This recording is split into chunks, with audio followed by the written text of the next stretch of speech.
আজকের রাত অত্যন্ত গুরুত্বপূর্ণ এবং মহিমান্বিত একটি রাত, কেননা এটা হচ্ছে 19 রমজানের রাত, যে রাতে আমিরুল মুমিনিন আলী ইবনে আবি তালিব আলাইহিস সালাম ইবনে মুলজাম কর্তৃক আঘাতপ্রাপ্ত হয়েছিলেন এবং 21 রমজান তিনি শাহাদাত বরণ করেন। আল্লাহুম্মা সাল্লি আলা মুহাম্মাদ ওয়া আলি মুহাম্মাদ ওয়া আজ্জিল ফারাজাহুম। আলহামদুলিল্লাহ, আল্লাহর দরবারে লাখো কোটি শুকরিয়া আদায় করছি যে আল্লাহ রাব্বুল আলামিন আজকে পবিত্র রমজান মাসের 18তম দিনে আমাদেরকে তার মেহমান করেছে এবং আমাদেরকে রোজা রাখার তৌফিক দিয়েছে। আজকের রাত অত্যন্ত গুরুত্বপূর্ণ এবং মহিমান্বিত একটি রাত, কেননা এটা হচ্ছে 19 রমজানের রাত, যে রাতে আমিরুল মুমিনিন আলী ইবনে আবি তালিব আলাইহিস সালাম ইবনে মুলজাম কর্তৃক আঘাতপ্রাপ্ত হয়েছিলেন এবং 21 রমজান তিনি শাহাদাত বরণ করেন। তো এই মানে সংবাদ মহানবী হযরত মুহাম্মদ সাল্লাল্লাহু আলাইহি ওয়াসাল্লাম তার জীবদ্দশাতেই দিয়েছিলেন। তিনি শাবান মাসের যে খুতবা দিয়েছিলেন, শেষ শাবান অর্থাৎ রমজান উপলক্ষে শাবান মাসের শেষে যে খুতবা তিনি দিয়েছিলেন, সেখানে তিনি এই ঘটনা উল্লেখ করে রন্ধন করেছিলেন যে রমজান মাসের ফজিলত বলার এক পর্যায়ে রাসূলুল্লাহ বললেন যে, হে আলী, এই রমজান মাস এমনই একটি মাস যে মাসে পৃথিবীর সবচেয়ে নিকৃষ্টতম ব্যক্তি তোমাকে আহত করবে, তোমাকে শহীদ করবে এবং তোমার দাড়ি মোবারককে তোমার রক্তে রঞ্জিত করবে।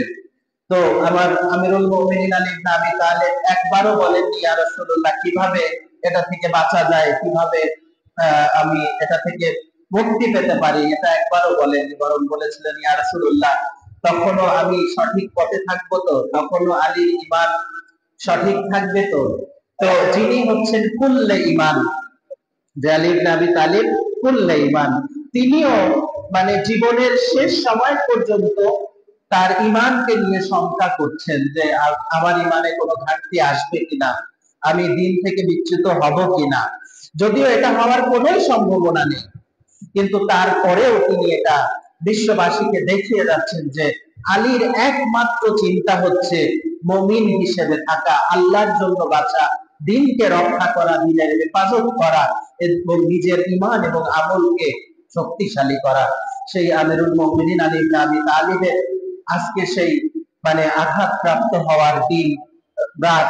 তো নিঃসন্দেহে এটা আমাদের জন্য অত্যন্ত কষ্টদায়ক এবং অত্যন্ত শোকের একটি রাত। আমরা ইনশাআল্লাহ আজকে রাত্রেও মজলিসের পর আমল করব ইনশাআল্লাহ। আমরা সেখানেও মাওলা আলীকে ওসিলা দিব এবং আল্লাহর কাছে আমরা ক্ষমা ভিক্ষা চাইবো ইনশাআল্লাহ। তো আজকের রাত মুতাআল্লিক ইমাম আলী, পুরো 19, 21, 23 সবগুলোই রাতেই আমরা মাওলা আলীর স্মরণ করব এবং তিনি যে অবদান রেখেছেন, যেখানে মানে এর চেয়ে বড় প্রশংসা আমার মনে হয় না আর হতে পারে যে হে আলী, তুমি ছাড়া আমাকে আর আল্লাহকে কেউ চেনেনি, আর আমি আর আল্লাহ ছাড়া তোমাকে কেউ চেনেনি। তো সুতরাং এটা বুঝতেই হবে যে আলীকে চেনা যে কোনো মানুষের কাজ না, যে কেউ আলীকে চিনতে পারবে না। আলীর মারিফত অর্জন করা সবার সৌভাগ্যে জুটবে না, যে কারণে আপনি আজকে দুনিয়াতে দেখবেন যে অন্যদের প্রশংসায় পঞ্চমুখ, কিন্তু মাওলা আলীর কথা তাদের মুখেও আসে না, বা মাওলা আলীর কথা শুনলে তাদের গায়ে জ্বালা ধরে। এর মূল ঘটনা হচ্ছে এখানে, কেননা তার মারিফত অর্জন করা সবার পক্ষে সম্ভব না। এটা মহানবী নিজেই বলে গেছেন যে আমি আর আল্লাহ ছাড়া কেউ তোমাকে চিনতে পারেনি বা চিনবে না।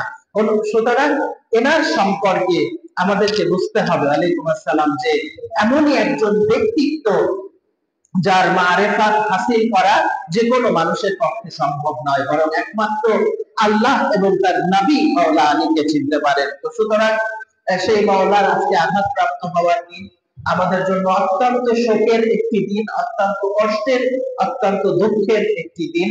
আমরা মজলিস গুলোতে অংশগ্রহণ করবো, আমাল গুলোতে অংশগ্রহণ করবো, মাওলাকে ওসিলা দিয়ে আল্লাহর কাছে আমরা তওবা করবো, ক্ষমা চাইবো ইনশাআল্লাহ। তো রব্বুল আলামিন আলাইহিস সালাম আমাদেরকে মাওলা আলীর প্রকৃত অনুসারী হওয়ার তৌফিক দান করুন। আমি এখানে যে আয়াতগুলো ছিল আজকে, যদিও সময় মোটেও নাই, প্রথম আয়াতটিতে আমরা দেখছি যে ফিদ দুনিয়া ওয়াল আখিরাতি ইয়াসআলুনাকা আনিল ইয়াতামা, তোমার কাছে ইয়াতিম সম্পর্কে জিজ্ঞেস করা হবে। কুল ইসলামুল লাহু খায়রুন, ইয়াতিমদের সাথে সদ আচার করো, এটা তোমাদের জন্য ভালো। ইয়াতিমদের সাথে খারাপ আচরণ করতে হয় না। বিবি সাকিনা যখন ইয়াতিম হয়েছিলেন, ওনার উপরে যখন জুলুম হয়েছিল, তখন তিনি ফুপিকে এটাই জিজ্ঞাসা করেছিলেন যে ফুপি, ইয়াতিম মানে কি? এটা ইয়াতিম মানে কি? যার বাবা থাকে না তাকে কি ইয়াতিম বলা হয়? বা যার বাবা শহীদ হওয়ার পরে তাকে অনেক নির্যাতন করা হয়, তাকে কি ইয়াতিম বলা হয়? যাকে খাবার কষ্ট দেওয়া হয়, যাকে ক্রন্দন করতে দেওয়া হয় না, সমস্ত দিক থেকে যার উপরে জুলুম করা হয়, তাকে কি ইয়াতিম বলা হয়? তো বিবি সাকিনা ইয়াতিম কাকে বলে তিনি হাড়ে হাড়ে টের পেয়েছিলেন। মানে জালিমরা এই 3 বছরের শিশু সন্তানকেও তারা সামান্যতম স্বস্তি পেতে দেয়নি। প্রচন্ড রকমের কষ্ট পেয়ে বিবি সাকিনা শাহাদাত বরণ করেছিলেন এবং গোটা বিশ্ববাসীর কাছে দেখিয়ে দিয়েছিলেন যে কিভাবে ওনাকে মজলুম করা হয়েছে, কিভাবে ওনাকে ইয়াতিম করা হয়েছে। আল্লাহ রাব্বুল আলামিন এখানে ইয়াতিম সম্পর্কে এইভাবে সুপারিশ করছেন যে ইয়াতিমের সাথে ভালো আচরণ করো, এটা তোমাদের জন্য উত্তম হবে। ইন তুখালিতুহুম ফা ইখওয়ানিকুম ওয়াল্লাহু ইয়ালামুল মুফসিদা মিনাল মুসলিহ, আল্লাহ কে মুফসিদ আর কে মুসলিহ আল্লাহ এটা ভালোই জানেন।